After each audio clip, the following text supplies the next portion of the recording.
आई जीवदानी महालक्ष्मी चरणी नमस्कार वंदन.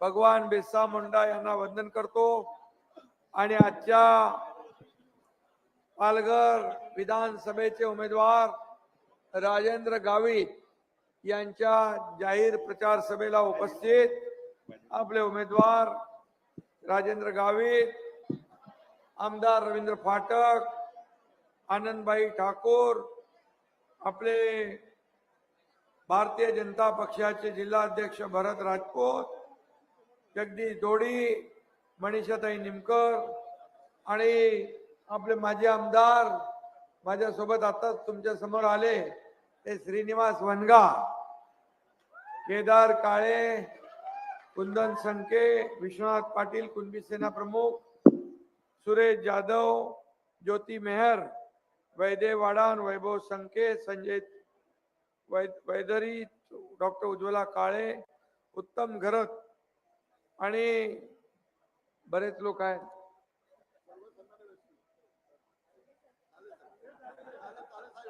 व्यासपीठ मोठा आहे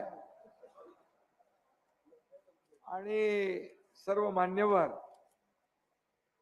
आणि उपस्थित भर दुपारी मोठ्या संख्येने उपस्थित झालेल्या माझ्या लाडक्या बहिणी, लाडके भाऊ, लाडके सर्व मतदार बांधव, भगिनी आणि पत्रकार मित्रांनो, पालघर म्हणजे ठाण्याचा भाऊ, नुसता भाऊ नाही तर लाडका भाऊ आहे.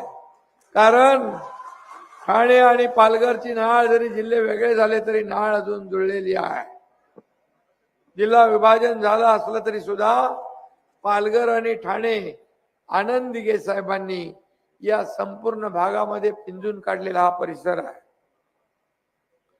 आणि म्हणून दिघे साहेबांचं या जिल्ह्यावर विशेष प्रेम होतं. इथं शिवसेना रुजवण्यासाठी, वाढवण्यासाठी आनंद दिघे साहेबांनी अथक परिश्रम घेतले. बाळासाहेबांचे विचार अगदी गावागावापर्यंत, खेड्यापाड्यापर्यंत, वाड्या वस्त्यांपर्यंत पोहोचवण्याचं काम धर्मवीर आनंद दिघे साहेबांनी केलं. आणि म्हणून आज पालघर मध्ये शिवसेना जोमाने वाढती आहे, पुढे जाती आहे. आणि म्हणून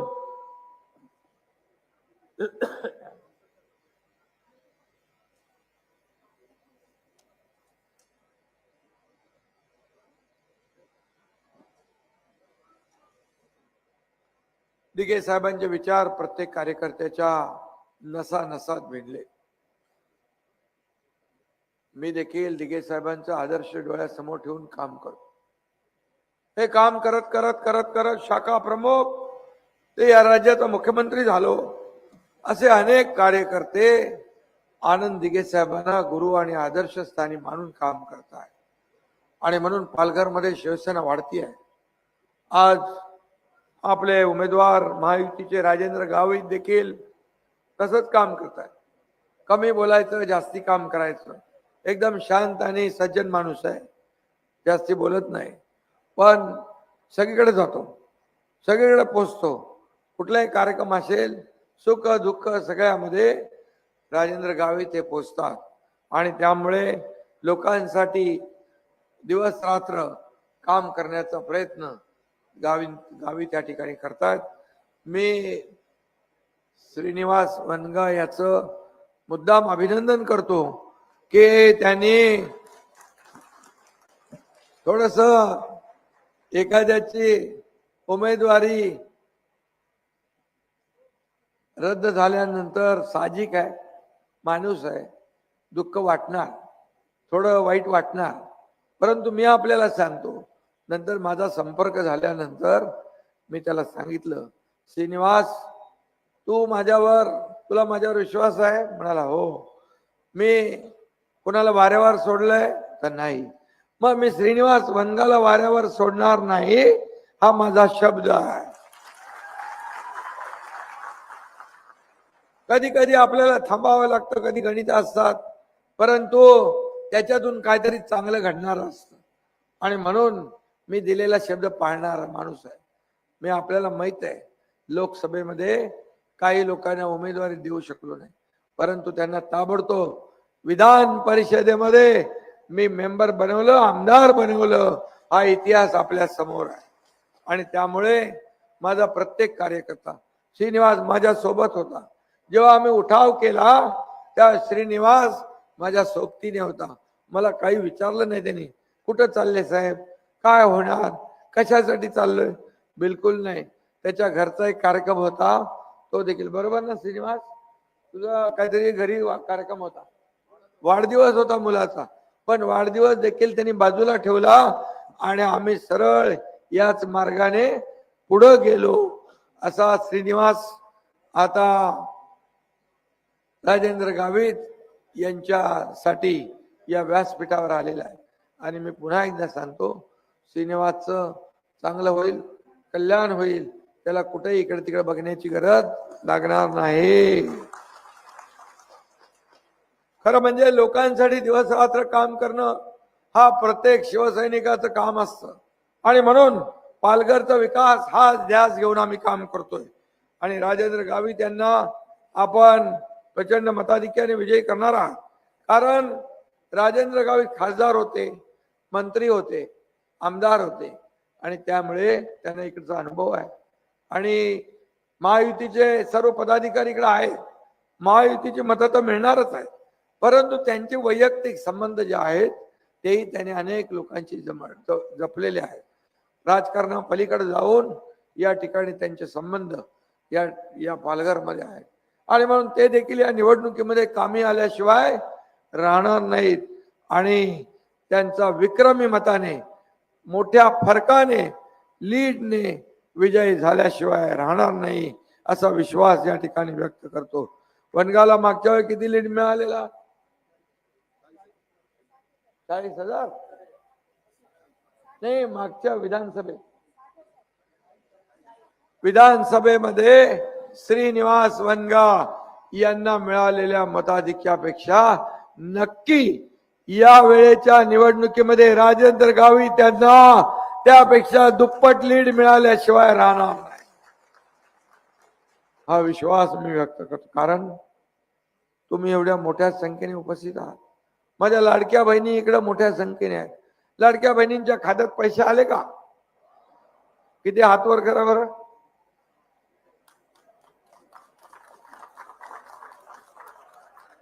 अरे जवळपास सगळ्यांच्या खात्यात आले. जे काही राहिले असतील त्यांना देखील आपलं सरकार वंचित ठेवणार नाही. आणि म्हणून लाडक्या बहिणी एवढ्या मोठ्या संख्येने आहे. मी सगळीकडे, लाडके भाऊ इकडे आहे, लाडके माझे शेतकरी आहेत, लाडके मतदार आहेत, लाडके ज्येष्ठ आहेत, आणि सर्वच लोक माझे लाडके आहेत. आणि लोक आता या सरकारला देखील आपलं सरकार, लाडकं सरकार म्हणू लागलेलं आहे. हीच तर कामाची पोचपावती आहे. आणि म्हणून मी आपल्याला सांगतो, लाडक्या बहिणींची योजना बंद पडली पाहिजे. म्हणून सावत्र भावांनी, दुष्ट भावांनी त्यांच्यावर लक्ष ठेवा. बरोबर, त्यांनी म्हटले ही योजना खोटी आहे, ही योजना बोगस आहे, ही योजना चुनावी जुमला आहे. पण जसं म्हणजे त्याला बदनाम केलं. काय 1,500 रुपये तुम्ही काय भीक देताय का? विकत घेताय का? लाच देताय का? काय काय म्हणाले. माझ्या लाडक्या बहिणींचा अपमान ज्या सावत्र दुष्ट भावांनी केलाय, महाविकास आघाडीच्या लोकांनी केलाय, त्यांना जागा दाखवण्याची संधी तुमच्या हातात 20 तारखेला आलेली आहे. दाखवणार तुम्ही त्यांना त्यांची जागा. आणि म्हणून मी एवढंच सांगतो, कोर्टात पण गेले, कोर्टाने त्यांना हाकलून लावलं. नंतर नागपूरच्या कोर्टात गेले ही योजना बंद पाडण्यासाठी.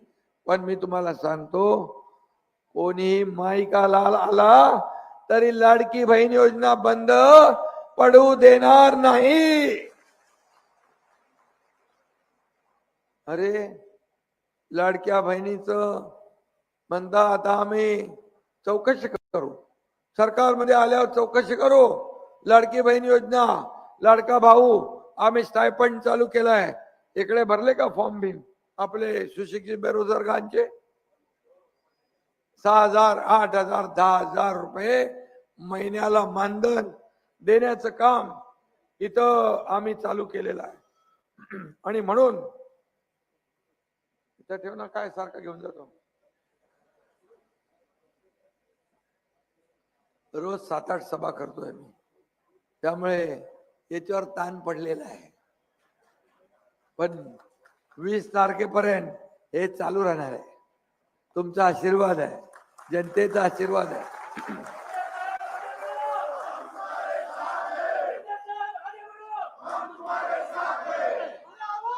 आणि म्हणाले सरकार आल्यावर आम्ही लाडकी बहीण, लाडका भाऊ, लाडका शेतकरी, लाडकी मुलगी या सगळ्यांचं वयोश्री योजना याची चौकशी लावू आणि म्हणाले कारवाई करू. जे दोषी आहे त्यांना जेलमध्ये टाकू. अरे कोणाला धमक्या देत आहे? तुमच्या पोकळ धमक्यांना एकनाथ शिंदे घाबरत नाही. एकनाथ शिंदेला तुम्ही हलक्यामध्ये घेतला म्हणून तुमचा टांगा पलटी केला. टांगा पलटी घोडे फरार. एवढ्या हलक्यात घेऊ नका. हा एकनाथ शिंदे बाळासाहेबांचा, आनंदी साहेबांचा चेला आहे. आणि माझ्या लाडक्या बहिणींसाठी, लाडक्या भावांसाठी, लाडक्या ज्येष्ठांसाठी, लाडक्या शेतकऱ्यांसाठी उद्या मला जेलमध्ये जायची पाळी आली तर एकनाथ शिंदे एकदा नाही 100 वेळा जायला तयार आहे.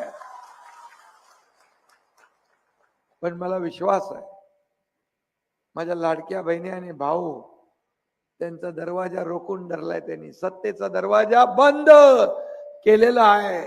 आणि महायुतीचं सरकार येणार ना. सरकार कुणाचं येणार तुम्ही ठरवलंय ना. मी राज्यात जिकडे जातोय तिकडे माझ्या लाडक्या बहिणी भाऊ उत्साहात येत आहेत. ज्येष्ठ लोक येत आहेत. मतदानाची वाट बघतायत. कधी मतदान आहे आणि कधी एकदा महायुतीला मतदान करतो आणि महायुतीला विजयी करतो असं लोकांना झालेलं आहे. बघा आम्ही 2 हप्ते पहिले दिले.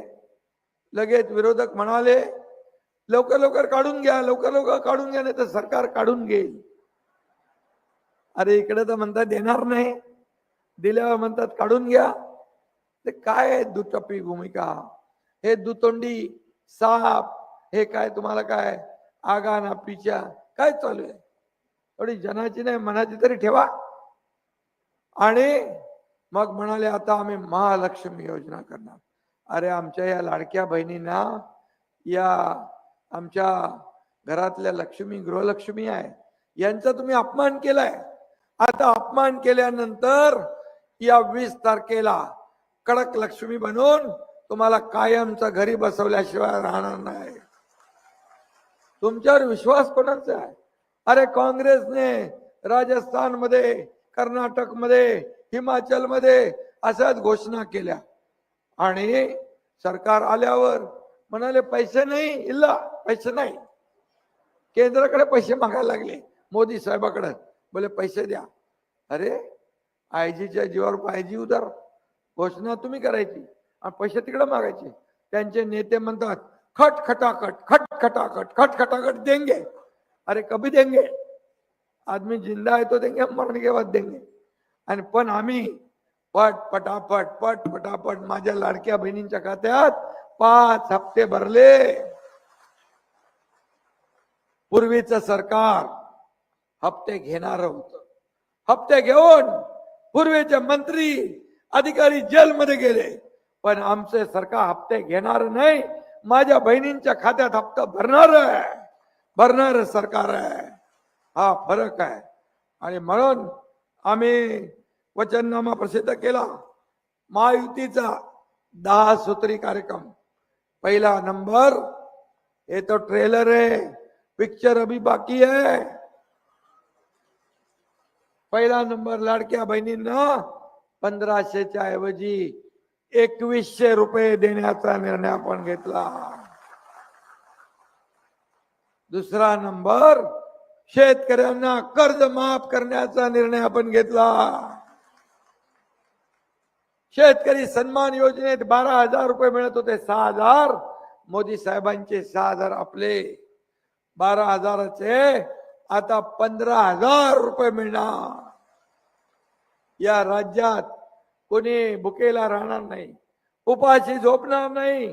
प्रत्येकाला रोटी, कपडा, मकान देण्याचा निर्णय आपण घेतला.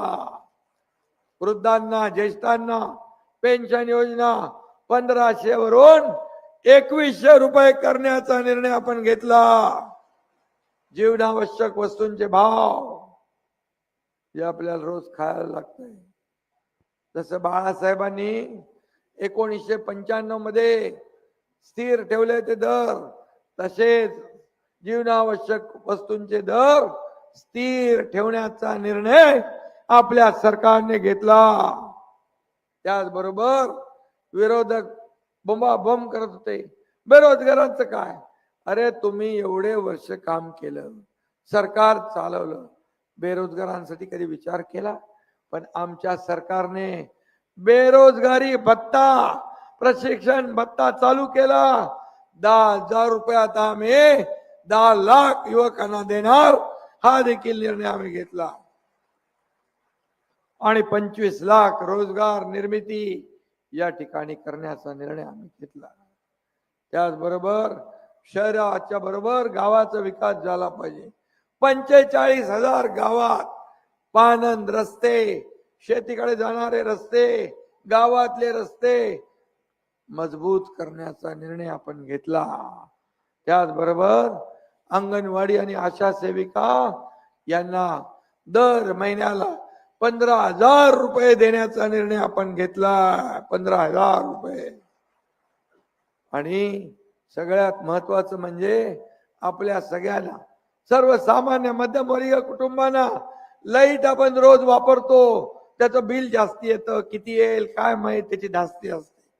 तर त्या बिलामध्ये महिन्याला 30% सवलत देण्याचा निर्णय आपण घेतला. आणि अनेक योजना आहेत. अमित शाह साहेबांनी देखील आपल्या जाहीरनाम्यामध्ये अनेक योजना केल्यात. आणि पूर्णपणे सरकार स्थापन झाल्यानंतर 100 दिवसात विजन महाराष्ट्र 2029 आपण जाहीर करणार. आणि त्यामध्ये या राज्यातल्या प्रकल्पांना चालना देणार, या राज्यामध्ये सर्वांगीण विकास करणार, या राज्यामध्ये विकासाचं विकेंद्रीकरण करणार. या राज्यात कुठून कुठेही जायचं असेल तर 6 तासाच्या वरती लागता कामा नये. हा देखील आपण ऍक्सेस कंट्रोल ग्रीड आपण करतोय. या पालघर मध्ये आता वर्सोवा ते विरार, विरार ते पालघर, पालघर ते डहाणू हा एक्सप्रेस रस्ता सीलिंग आपण करतोय. त्याच्यामुळे तुम्हाला मुंबई जाणं ऐसे गए ऐसे आए, कमी वेळात तुमचा प्रवास होईल. MMRDA विस्तार आपण पालघर पर्यंत केलाय. पालघरला आपण नवीन एअरपोर्ट बांधतोय. नवीन एअरपोर्ट आज या नवीन डेव्हलपमेंटमुळे आज लोकांमध्ये आज या ठिकाणी विकास प्रकल्प येत आहे.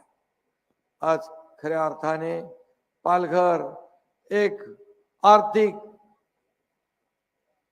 खरं म्हणजे हे ग्रोथ सेंटर होईल, ग्रोथ सेंटर होईल. कारण या ठिकाणी आपण पाहतोय की नवीन नवीन प्रकल्प येत आहेत. आज केंद्र सरकारने 76,000 कोटी रुपयाची इन्व्हेस्टमेंट केली आहे. आज आजूबाजूच्या परिसरामध्ये सगळ्या गावातल्या लोकांना, इथल्या सर्व लोकांना त्याचा फायदा होईल. मच्छीमारांना फायदा होईल. कुणालाही वाऱ्यावर सोडलं जाणार नाही. आज त्यांचा व्यवसाय जो आहे त्याच्यामध्ये दाम दुपटीने त्यांचा व्यवसाय वाढला पाहिजे, हे देखील आपण करतोय. त्याचबरोबर Vadodara highway, bullet train, Virar Dahanu railway, Vasai Virar Alibag multi model corridor आपण करतोय. आणि त्याचबरोबर या ठिकाणी मच्छीमारांसाठी प्रधानमंत्री महोदयांच्या हस्ते 700 कोटींच्या कामाची भूमिपूजन झाली आहे आणि म्हणून या ठिकाणी 12 लाख तरुणांना रोजगार देण्याचा निर्णय आपल्या सरकारने घेतला आहे आणि म्हणून मी आपल्याला एवढंच सांगतो, हे पालघर आता ग्रामीण पालघर राहणार नाही, आता हे महाराष्ट्राचं ग्रोथ इंजिन झाल्याशिवाय राहणार नाही। आणि म्हणून या राज्यामध्ये आम्ही सांगतोय 2.5 वर्षात महाविकास आघाडीने काय केलं आणि महायुतीने काय केलं, होऊन जाऊ द्या फैसला, होऊन जाऊ द्या चर्चा, होऊन जाऊ द्या दूध का दूध पानी का पानी। है हिम्मत डिबेट करण्याची? आम्ही तर रिपोर्ट कार्ड सादर केला। रिपोर्ट कार्ड सादर करायला हिम्मत लागते, काम करावं लागतं। घरी बसून राज्य चालवता येत नाही, घरात बसून राज्य चालवता येत नाही। बाळासाहेब सांगायचे, कार्यकर्ता घरात नाही तर लोकांच्या दारात शोभून दिसतो, ते आम्ही करतोय। शासन आपल्या दारी आपण घेऊन गेलो। 5 कोटी लोकांना, विश्वनाथजी 5 कोटी लोकांना त्याचा फायदा झाला। शासन आपल्या दारीचा लाभ होते, लाभार्थी होते, योजना होत्या, पण कटकट नको म्हणून त्या योजना सोडून देत होते। 5 कोटी लोकांनी त्याचा फायदा घेतला। हे सरकारचं काम आहे आणि म्हणून या राज्यामध्ये एकीकडे विकास, दुसरीकडे कल्याणकारी योजना याची सांगड घालण्याचं काम आम्ही करतोय, तो आम्ही प्रयत्न करतोय। आणि म्हणून ही जेलसी जी आहे, ही काय जळपाट आहे, हे रोज काय ना काय चालू आहे। अरे तुमची बॅग चेक केली, अरे तुमचीच केली का? हे निवडणूक आयोगाने सांगितलंय तुमच्यात पैसे नाही तर कशाला तिकडे काय कर नाही, त्याला डर कशाला? आता मी येताना माझी बॅग चेक केली, मी बाबा बोललो तुमची ड्युटी आहे करा, त्याच्यामध्ये माझे कपडे आहेत, बाकी काय नाही आहे, युरिन पॉट पण नाही। समजलं नाही तुम्हाला? आणि म्हणून तुम्हाला मी सांगतो की अरे हे असे छोटे छोटे कारण सांगून, तुम्ही कारण दाखवून या ठिकाणी बदनाम करण्याचा प्रयत्न करताय। या एकनाथ शिंदेला किती शिव्या देणार तुम्ही? किती शिव्या शाप दिले तरी सुद्धा माझ्या समोर ही माझी जनता जोपर्यंत आहे तोपर्यंत माझं बाल बाका होऊ शकत नाही। आणि म्हणून मी काही घाबरत नाही, कुणालाही घाबरत नाही।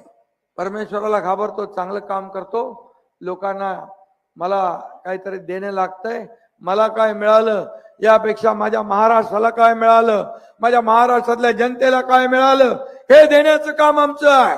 राज्यकर्त्यांचं काम हे आहे, राज्यकर्त्यांचं काम अहंकार ठेवून या ठिकाणी राज्याला अधोगतीला पाठवणं हे नाही। केंद्राकडे कधी तुम्ही मदत मागण्याचा विषय सोडा, इगो आणि अहंकार।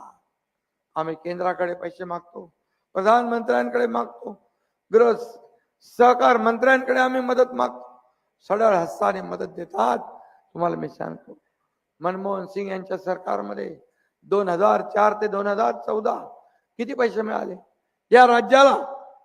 2 लाख कोटी, 2 लाख कोटी।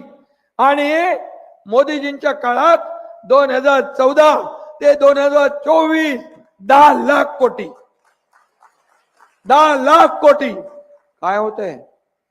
10 लाख कोटी कमी आहे? अरे आज एअरपोर्टसाठी, बंदरासाठी, रस्त्यासाठी,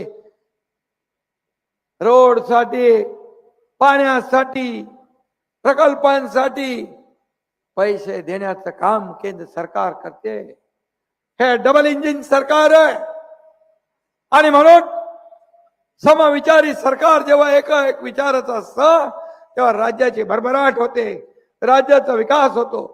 रोज सांगतात हे पळवलं ते पळवलं, माझं धनुष्यबाण चोरला शिवसेना। अरे काय लहान पोरांच्या खेळण्यातलं हे काय खेळणं? तुम्ही काय झोपले होते? अरे लोकशाहीमध्ये ज्याच्याकडे बहुमत आहे बहुमत ज्याच्याकडे आहे लोकशाहीमध्ये त्याचाच विजय होत असतो आणि लोकशाहीमध्ये बहुमताचा विजय होतो. आणि म्हणून तुम्ही बाळासाहेब म्हणजे विचार सोडले, त्या तडजोड केली, त्या तोडून मोडून टाकले, बीजेपीशी पैमानी केली, या महाराष्ट्रातल्या जनतेशी तुम्ही विश्वासघात केला सत्तेसाठी, खुर्चीसाठी. आणि शिवसेना काँग्रेसच्या दावणीला बांधली, ती या एकनाथ शिंदेने सोडून आणली आहे. आणि म्हणून झालेल्या लोकसभेमध्ये तुम्ही किती फेक नरेटिव्ह पसरवलं तरी सुद्धा या ठिकाणी शिवसेना आणि उभाटा याच्यामध्ये जो सामना झाला, 13 जागांवर फाईट झाली, 7 जागा तुमचा धनुष्यबाण जिंकला. 2,60,000 मत धनुष्यबाणाला मिळाली. कशाला रडताय सारखे? एक जण राहुल गांधी विदेशात जाऊन देशाची बदनामी करतो, इकडं म्हणतो संविधान बदलणार आणि तिकडं म्हणतो आरक्षण बदलणार, आरक्षण रद्द करणार. काय चाललंय? देशाची बदनामी विदेशात जाऊन करणं हे पाप नाही, हे देशप्रेम आहे. मोदीजींची बदनामी करणं, आज मोदीजी या देशाचे प्रधानमंत्री, आपल्या देशाला जगाच्या इतिहासात, आजच्या आतापर्यंतच्या इतिहासात एवढा मान सन्मान कधी मिळाला होता? कोणी प्रधानमंत्री कधी गेला कधी आला समजत नव्हतं. आज अमेरिका रूस यांचं भांडण असलं तरी सुद्धा दोन्ही देशाचे राष्ट्राध्यक्ष मोदीजींना मानतात. ही जादू आहे. आणि म्हणून त्यांना शिव्या देतात. त्यांना जेवढ्या शिव्या द्याल तेवढा तुम्ही खड्ड्यात जाल. खड्ड्यात जातील ना. लोकसभेत गेले सगळे, एकदम आले एकदम आले एकदम आले, तरी सुद्धा बसलं कोण वरती? प्रधानमंत्री मोदीजी. आणि म्हणून आता हे राज्याची निवडणूक आहे. रोज शिव्याशाप एकनाथ शिंदेच्या नावाने, महायुतीच्या नावाने तुम्ही देता. थोडं काम करा, थोडं पॉझिटिव्ह राहा, बोला विकासाच्या बद्दल बोला. विकासाच्या नावावर ठणठण गोपाळ, फक्त फक्त राजकारण. हे केलं ते केलं, अमकं केलं तमकं केलं. अरे तुम्ही काय केलं ते सांगा.